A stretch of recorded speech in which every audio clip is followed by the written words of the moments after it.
Nike is continuing to build excitement for its Spring 2026 lineup with a fresh update to a classic silhouette. The Nike Air Force 1 Low Now Accepting Flowers arrives in a new black-based colorway, offering a more subtle take on the floral theme seen in earlier releases.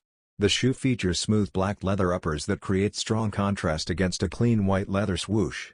Embroidered floral details decorate the swoosh panels, showcasing yellow, pink, gray, and muted red stitching for a handcrafted, lifestyle-focused look. Branding remains consistent, with floral graphics on the tongue and a hidden "Now Accepting All Flowers" message underneath. A white heel tab and white midsole balance the darker upper, making the pair easy to wear year-round. This release highlights Nike's nature-inspired storytelling while keeping the Air Force One's timeless appeal intact.